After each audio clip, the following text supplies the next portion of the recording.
तर further we study moment of inertia for different objects like moment of inertia of ring, त्यानंतर moment of inertia of disk, त्यानंतर moment of inertia of sphere, त्यानंतर object दिल्यात, बरेचसे object दिल्यात तुम्हाला, rod, cylinder किंवा right circular कोन किंवा पॅरलो हे दिलाय. त्यामध्ये डिस्क किंवा जर रिंग बघितली तर डिस्क किंवा रिंगचा जो शेप आहे हा काय असणार आहे तुमचा सर्क्युलरचा असणार आहे. डिस्क किंवा रिंगच्या केसमध्ये जो तुमचा शेप असणार आहे हा काय असणार आहे सर्क्युलरच असणार आहे. But there is a difference between disc and ring. जे तुमचं मास डिस्ट्रीब्युशन आहे दोघांच्या केसमध्ये ते काय असणार आहे वेगवेगळं असणार आहे. तर सगळ्यात आधी आपल्याला जी रिंग आहे आणि जे डिस्क आहे ह्यासाठी त्यांच्या ऑब्जेक्ट मध्ये आपल्याला काय करायचं आहे मोमेंट ऑफ इनर्शिया त्या ऑब्जेक्ट साठी काय करायचं आहे फाइंड आउट करायचं आहे. आता moment of inertia find out करायचे आहे म्हणजे काय करायचं एक्झॅक्ट काय करायचं आपल्याला की सपोज एखादा ऑब्जेक्ट आहे. Suppose there is a one object like irregular shape वगैरे, तर हा त्याचा ऍक्सिस ऑफ रोटेशन इथून पास आउट व्हायला लागलाय असं समजूया आपण. हा त्याचा अँग्युलर व्हेलॉसिटीची डायरेक्शन ओमेगाची डायरेक्शन हा काय हे ऑब्जेक्ट काय व्हायला लागले जर वरून बघितलं तर अँटी क्लॉकवाईज काय करायला लागले रोटेट व्हायला लागले. आता moment of inertia find out करायचं आहे म्हणजे काय करायचे आहे तर सपोज इथं ह्या पार्टिकल P1 आहे. तर ह्या P1 ची पार्टिकलची मोमेंट ऑफ इनर्शिया तुम्ही कशी देणार आहे. इथं ह्याचं डिस्टन्स ऍक्सिस पासून काय झालं R1 झालं. ह्याचं जर मास कन्सिडर केलं तर ते M1 झालं. म्हणजेच त्या पार्टिकलची जी मोमेंट ऑफ इनर्शिया आहे ही कशी देणार आहे तुम्ही I1 is equal to moment of इनर्शियाचा फॉर्म्युला काय आहे mr स्क्वेअर. त्यामध्ये मास इथं काय आहे तुमचं M1 आणि रेडियस काय आहे तुमची किंवा डिस्टन्स काय R1 स्क्वेअर. बरोबर. तसंच जर n नंबर ऑफ पार्टिकल असतील तर अप टू Pn पार्टिकल साठी आपण मोमेंट ऑफ इनर्शिया काय करू शकतो देऊ शकतोय. आता ह्या पूर्ण ऑब्जेक्टची जी मोमेंट ऑफ इनर्शिया असणार आहे ह्या पूर्ण ऑब्जेक्टची जी मोमेंट ऑफ इनर्शिया असणार आहे ती काय असणार आहे तुमचे जे n नंबर ऑफ पार्टिकल्स आहेत त्या n नंबर ऑफ पार्टिकलची जी मोमेंट ऑफ एनर्जी आहे त्यांचं काय असणार आहे समेशन असणार आहे किंवा त्यालाच आपण काय करू शकतोय इंटिग्रेशन म्हणू शकतोय. त्यालाच आपण काय म्हणू शकतोय इंटिग्रेशन म्हणू शकतोय. समेशन कधी घ्यायचं आणि इंटिग्रेशन कधी घ्यायचं याला तुम्हाला रूल्स आहेत. समेशन जर इक्वल इंटरवल्स होत असतील इक्वल डिवायडेशन होत असेल तर समेशन पुट करतोय आपण आणि इरेग्युलर शेप असेल तर आपण काय करतोय इंटिग्रेशन घेतोय. तर येतं लक्षात मोमेंट ऑफ इनर्शिया घ्यायचं आहे म्हणजे आपल्याला काय फाइंड आउट करायचं आहे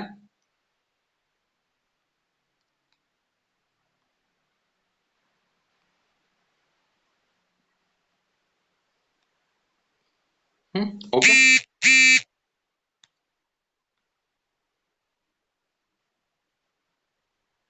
तर first guess moment of inertia आपल्याला कशासाठी द्यायचे रिंग साठी द्यायचे. पहिले कशासाठी द्यायचे रिंग साठी द्यायचे. आता रिंग कशी असते रे रिंगचं स्ट्रक्चर कसं असते रिंग आपण बघितलं सगळ्यांनी रिंगचा शेप माहिती आहे आपल्याला कशी असते रिंग सर्क्युलर असत्या बरोबर आहे. पण म्हणजे जसं आपलं सायकलचं चाक असते किंवा टायर असते त्या टाइप मध्ये म्हणजे त्याचं जे सगळं जे मास डिस्ट्रीब्युशन झालेलं असते हे कुठं झालेलं असते सगळं मास डिस्ट्रीब्युशन हे त्याच्या कुठं असते सर्कम्फरन्स वर असते. म्हणजे हे जर ऑब्जेक्ट बघितलं तर याचं जे सर्कम्फरन्स आहे ह्याच्यावर सगळं काय असते तुमचं मास डिस्ट्रीब्युशन असते. त्यामुळं या ऑब्जेक्टला आपण सपोज असं कन्सिडर करू शकतो की हे 2 डायमेन्शनल आहे. हे ऑब्जेक्ट काय कन्सिडर करू शकतोय 2 डायमेन्शनल आहे.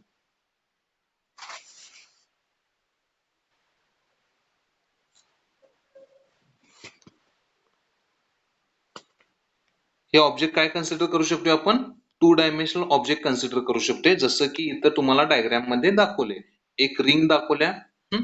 आता रिंगचं जे टोटल तुमचं मास डिस्ट्रीब्युशन आहे हे कुठं असणार आहे मास डिस्ट्रीब्युशन म्हणजे त्याचं जे मास आहे हे कुठं असणार आहे प्रेझेंट असणार आहे. त्याचं जे मास आहे कुठं प्रेझेंट असणार आहे त्याच्या सर्कम्फरन्स वर असणार आहे. मग त्याचा ऍक्सिस ऑफ रोटेशन सपोज कुठून पास झालाय सेंटर पासून पास झालाय. तर सेंटर पासून ऍक्सिस ऑफ रोटेशन पास होत असेल तर त्याचं जे पार्टिकल्स आहेत त्या रिंगच्या सर्कम्फरन्स वर त्याचे जे पार्टिकल्स असणार आहेत कोणकोणते पार्टिकल्स असणार आहेत समजा इथं P1 असेल इथल्या सर्कम्फरन्स वर इथं P2 असेल इथं P3 असेल असे n नंबर ऑफ पार्टिकल्स असतील कारण जो तुमचा सर्कल असतोय तो n नंबर ऑफ पॉइंटचा तुमचा काय असतो लोकस असतोय having a fixed distance from the centre पासून त्याचं प्रत्येकाचं डिस्टन्स काय असते फिक्स असते. त्यामध्ये इथं जर रेडियस r असेल तर इथल्या पार्टिकलची पण रेडियस तुमची r असणार आहे, या पार्टिकलची रेडियस पण तुमची काय असणार आहे r असणार आहे, म्हणजे n नंबर ऑफ पार्टिकल साठी. मग ह्या केसमध्ये तुमचं मास हे रिंगच्या कुठं आहे फक्त सर्कम्फरन्सवर आहे. जे रिंगचं मास आहे ते कुठं आहे फक्त सर्कम्फरन्सवर आहे आणि ऍक्सिस पासून हे डिस्टन्स काय आहे तुमचं r आहे. याचा अर्थ जर या केसमध्ये तुम्हाला मोमेंट ऑफ इनर्शिया जर रिप्रेझेंट करायची असेल तर त्या केसमध्ये तुम्ही मोमेंट ऑफ इनर्शिया काय रिप्रेझेंट करणार आहे.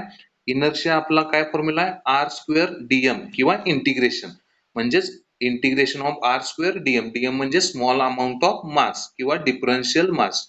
म्हणजेच तुमचं मोमेंट ऑफ इनर्शिया जर इंटिग्रेट केलं तर तुमची moment of overall moment of inertia काय असणार आहे total moment of inertia I is equal to mass of the ring. आता मास ऑफ द रिंग तुमचं फुल्ली कॉन्सन्ट्रेटेड कुठं आहे ते सर्कम्फरन्स वरच आहे इंटू त्याला काय आहे तुमचं square of distance from the axis. म्हणजे रिंग पासून जे ऍक्सिस पासून जे रिंगच्या सर्कम्फरन्स पर्यंतचं जे डिस्टन्स आहे तेच म्हणजे काय त्याची रेडियस आहे. म्हणजे रेडियसचा स्क्वेअर किंवा डिस्टन्सचा स्क्वेअर असं म्हणलं तरी चालेल. याचा अर्थ मोमेंट ऑफ इनर्शिया रिंगच्या केसमध्ये काय आली तुमची I is equal to M R square. I is equal to काय आली एम आर स्क्वेअर. कारण का तुमचं डिस्ट्रीब्युशन सगळ्या पॉइंटला काय आहे सेम आहे इक्वल आहे युनिफॉर्मली डिस्ट्रीब्युटेड आहे. ह्या शब्दाला सगळ्यात जास्त महत्व आहे इथं युनिफॉर्मली डिस्ट्रीब्युशन आहे. याचा अर्थ काय होतोय युनिफॉर्म डिस्ट्रीब्युशनचा. समजा मास तुमचं ह्या P1 पॉइंटला जर 1 kg असेल किती असेल 1 kg असेल तर इथं P2 पॉइंटला पण ते किती पाहिजे 1 kg पाहिजे. P3 पॉइंटला पण 1 kg पाहिजे. म्हणजे सगळीकडे मास डिस्ट्रीब्युशन हे काय पाहिजे सेम पाहिजे. तुमच्या सर्कम्फरन्सवर सगळीकडे मास डिस्ट्रीब्युशन सेम असेल तर त्याला कसलं डिस्ट्रीब्युशन म्हणतोय आपण युनिफॉर्मली डिस्ट्रीब्युशन म्हणतोय. नॉन युनिफॉर्मल डिस्ट्रीब्युशनचा अर्थ काय झाला प्रत्येक पॉइंटला असणारं तुमचं डिस्ट्रीब्युशन हे काय असणार आहे वेगवेगळं असणार आहे. प्रत्येक पॉइंटला डिस्ट्रीब्युशन हे तुमचं काय असणार आहे वेगवेगळं असणार आहे. येते लक्षात. त्यामुळे हा युनिफॉर्मली डिस्ट्रीब्युशन हा शब्द सगळ्यात जास्त महत्वाचा आहे तिथं. ते युनिफॉर्मली डिस्ट्रीब्युशन मास असल्यामुळे तुम्ही डायरेक्टली ते एम काय केलं इंटिग्रेट केलं म्हणजे स्मॉल एम पासून ते काय झालं टोटल मास झालं कॅपिटल एम झालं आणि इनटू सगळ्यांचं डिस्टन्स पण तुमचं काय आहे सेमच आहे. याचा अर्थ ते काय झालं आर स्क्वेअर झालं. म्हणजे टोटल इनर्शिया काय झाली पूर्ण सिस्टीमची म्हणजे पूर्ण रिंगची इनर्शिया काय झाली I is equal to M R square. येते लक्षात. नेक्स्ट बघा नेक्स्ट मोमेंट ऑफ इनर्शिया आपल्याला डिस्क साठी बघायचे आहे. आता डिस्क म्हणजेच काय आहे कॉन्सन्ट्रिक सर्कल्स आहेत. कॉन्सन्ट्रिक सर्कल्स आहेत असं म्हणलं तर मी काय काय अर्थ होतोय बघा कॉन्सन्ट्रिक सर्कल्स याचा अर्थ काय होतोय. समजा ही रिंग आहे सपोज हिअर वन रिंग त्यानंतर another then third then fourth fifth असे n नंबर ऑफ रिंग्स आहेत. आता ह्या n नंबर ऑफ रिंग्स जर जवळजवळ असतील म्हणजे यांच्यात मधलं डिस्टन्स जर निग्लिजिबल असेल किंवा झिरो असेल म्हणजे सेंटर पासून सगळ्याच रिंग तुमच्या जवळजवळ असतील तर डिस्क म्हणजे कशाचं कॉम्बिनेशन झालं तुमचं कॉन्सन्ट्रिक सर्कल म्हणजे रिंगचं कॉम्बिनेशन झालं. जे डिस्क आहे तुमचं हे कशाचं कॉम्बिनेशन झालं कॉन्सन्ट्रिक सर्कल म्हणजेच कशाचं कॉम्बिनेशन झालं तुमचं रिंगचं कॉम्बिनेशन झालं. येते का लक्षात. कॉन्सन्ट्रिक रिंग्स म्हणजे एक स्मॉल रिंग एवढी असेल नंतर त्याच्यापेक्षा थोडीशी मोठी त्याच्यापेक्षा थोडीशी मोठी अशा ज्या रिंग्स आहेत ह्यांचं कॉम्बिनेशन म्हणजेच काय तुमचं डिस्क आहे. म्हणजे इथं जर असं म्हणलं तर मी काय होते बघा याचा अर्थ असं जर म्हणलं मी की जी डिस्क आहे किंवा जो तुमचा हा डिस्क सारखा शेप असला जो ऑब्जेक्ट आहे त्यामध्ये जे n नंबर ऑफ रिंगचं काय कॉम्बिनेशन आहे तो काय म्हणलं मी n नंबर ऑफ काय कॉम्बिनेशन आहे n नंबर ऑफ रिंग्स त्यामध्ये काय कंबाईन केलं कॉन्सन्ट्रिक सर्कलच्या फॉर्म मध्ये. आता प्रत्येक असणारी जी तिथं असणारं जे डिस्टन्स आहे प्रत्येक रिंगचं तिथं असणारं जे आहे म्हणजे काय वेगवेगळं असणार आहे. कारण n number of concentric circle मध्ये रेडियस ही काय असणार आहे वेगवेगळीच असणार आहे. मग इथं तुमचं मास डिस्ट्रीब्युशन जर युनिफॉर्म धरलं मास डिस्ट्रीब्युशन तर काय कन्सिडर केले युनिफॉर्म मास डिस्ट्रीब्युशन कन्सिडर केले. बघा इथं लक्ष द्यावे डिस्ट्रीब्युशन कन्सिडर केले. जर युनिफॉर्म असेल तर मी डेन्सिटी ह्या प्रकारचे असतात. एक आहे ती तुमची लिनियर ती तुमची सरफेस डेन्सिटी तिसरी आहे ती तुमची volume density. Linear density surface density जशी इथं दाखवली,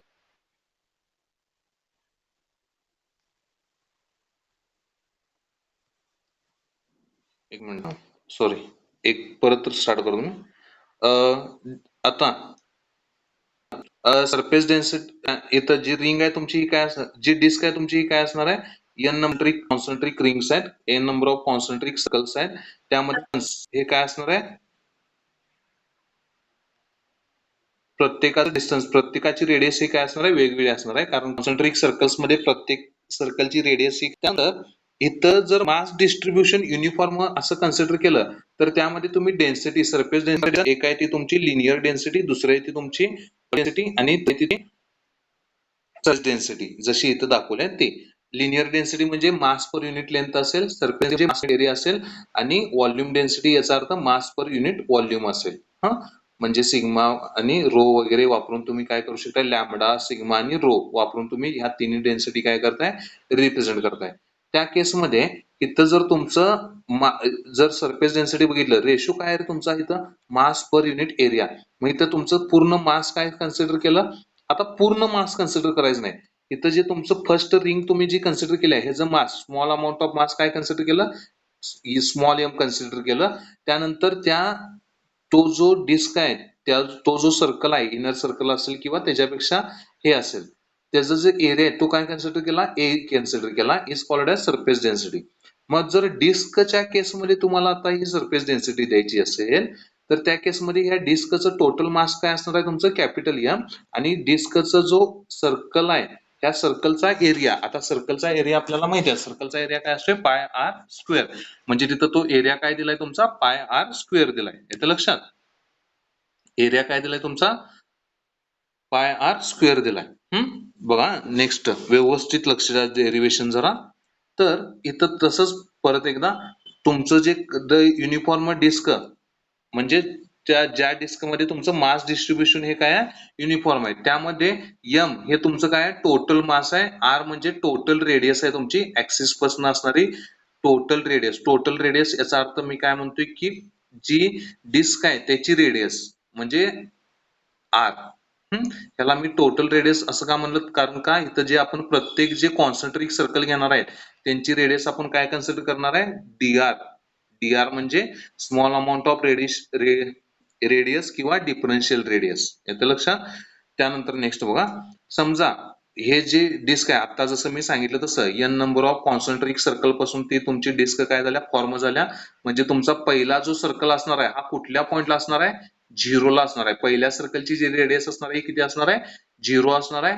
म्हणजे पहिला सर्कल म्हणजे तुमचा काय असणार आहे, पॉइंटच असणार आहे, सेंटरच असणार आहे. तिथून तुमचं लास्ट जो सर्कल आहे त्या लास्ट सर्कलची किंवा एन नंबरचा जो सर्कल आहे त्याची रेडियस म्हणजेच तुमची कशाची रेडियस असणार आहे, डिस्कची रेडियस असणार आहे, ती किती आहे, आर आहे. For such a concentric ring, जो अशी रिंग आहे ह्या रिंग साठी तुमचं मास डिस्ट्रीब्युशन जर small amount of mass distribution DM जर कन्सिडर केलं आणि त्याची जी विड्थ आहे किंवा त्याची जी रेडियस आहे जर डीआर कन्सिडर केली, तर त्या केसमध्ये तुमची जी सरफेस डेन्सिटी आहे ही सरफेस डेन्सिटी काय झाली, फर्स्ट तुमचा एरिया काय झाला, area of the ring 2 pi R आणि डॉट डी आर. म्हणजे 2 पाय आर स्क्वेअर असतो तिथं, 2 पाय आर, आर म्हणजे स्मॉल अमाऊंट ऑफ रेडियस, म्हणजे त्या ह्याच्या सर्कलची जो कॉन्सेंट्रिक सर्कल आपण कन्सिडर केलाय त्या N number of concentric circle म्हणून जो सर्कल आपण कन्सिडर केलाय, इतर रेडियस फक्त सेपरेशनच्या टर्म मध्ये लिहिल्या, कारण ह्याच्यानंतर आपल्याला काय करायचं, ही रेडियस इंटिग्रेट करायची आहे म्हणताना. मग इथे एरिया ऑफ रिंग काय दाखवलाय, 2 पाय आर स्क्वेअरच्या जागी फक्त काय दाखवलाय, आर आणि डी आर हे सेपरेशनच्या टर्म मध्ये लिहिले. त्यानंतर तुमची सरफेस डेन्सिटी काय झाली, मग मास अपॉन एरिया असतोय. मग मास काय आहे तर small amount of mass DM आहे, त्यानंतर एरिया काय आहे तुमचा 2 pi R dot D R आहे. म्हणजे सरफेस डेन्सिटी काय झाली तुमची, DM upon 2 pi R dot D R झाली. म्हणजेच इथं डीएम साठी इक्वेशन सॉल्व्ह केलं तर इथं जे तुमचं एरिया डिवाइड आहे तो इथं काय झाला, मल्टिप्लाय झाला. म्हणजे डीएम काय झाला तुमचा, सिग्मा म्हणजे surface density into 2 pi R dot D R. आता इथे 2 pi R dot D R च्या टर्म मध्ये लिहिण्याचा दुसरा एक फायदा आहे, 2 पाय आर म्हणजे तुमची सर्कम्फरन्स येईल. 2 पाय आर म्हणजे काय येणार आहे, तुमची सर्कम्फरन्स येणार आहे. त्यानंतर ऍज डिस्कशन, आता जसं आपण डिस्कशन बघितलं त्याप्रमाणे जर आपण मगाशी काय म्हणलं एक इक्वेशन, तर जी तुमची मोमेंट ऑफ इनर्शिया असत्या ही इंटिग्रेशन असत्या. ओव्हरऑल मोमेंट ऑफ इनर्शिया किंवा टोटल मोमेंट ऑफ इनर्शिया ही कुणाचं इंटिग्रेशन असत्या, तर स्मॉल अमाऊंट ऑफ रेडियस ज्याचा स्क्वेअर घेतोय आपण आणि स्मॉल अमाऊंट ऑफ मास म्हणजेच डीएम किंवा डिफरन्शियल मास याचं काय असते इंटिग्रेशन असते. तेच इंटिग्रेशन आपण काय केले इथं परफॉर्म केले. आता हे इंटिग्रेशन घेत असताना इंटिग्रेशनची जी दोन लिमिट आहेत, एक अप्पर लिमिट आणि दुसरा इथे लोअर लिमिट. इंटिग्रेशन मध्ये दोन लिमिट आपण पुट करतोय. इंटिग्रेशन आपण बघितले आधी फिजिक्स मध्ये.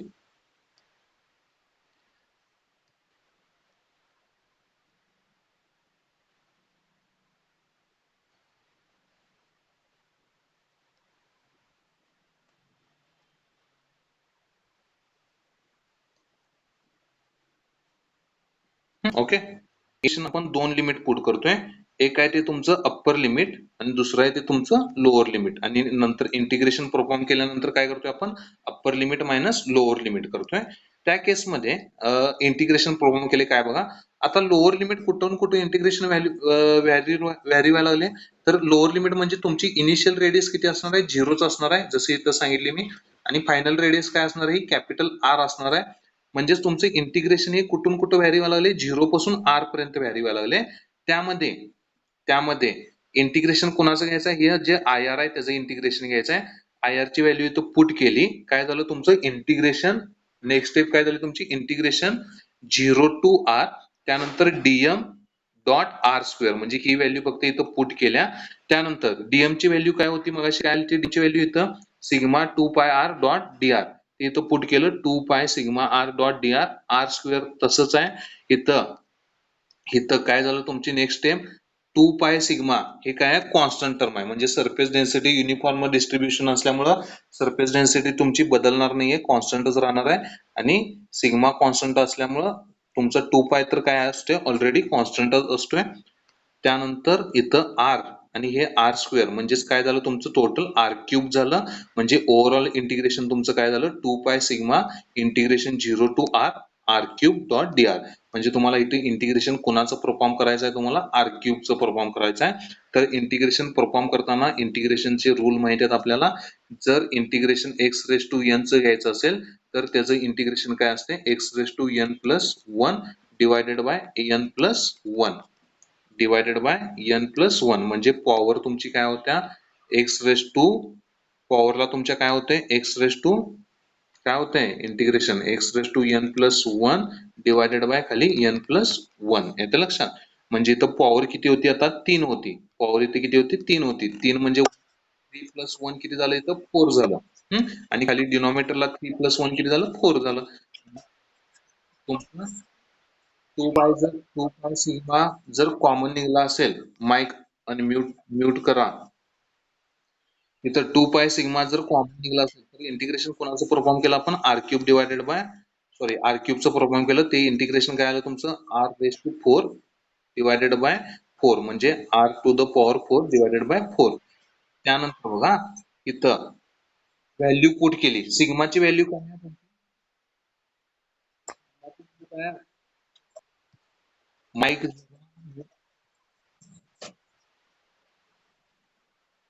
साक्षी आणि साक्षी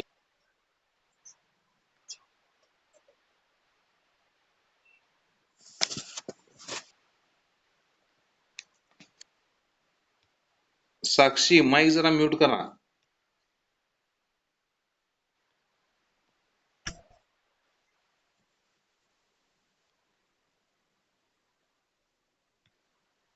लक्ष द्या. त्यानंतर इथं इंटिग्रेशन तुमचं R raise to 4 divided by 4 आलं. त्यानंतर तुमची जी सिग्माची व्हॅल्यू आहे सिग्मा आपला काय आलता सरफेस डेन्सिटी काय आलती तुमची सरफेस डेन्सिटी मगाशी इक्वेशन डेरिव्हेट केलं तर surface sigma is equal to mass divided by area. Area काय आहे तुमचा पाय आर स्क्वेअर.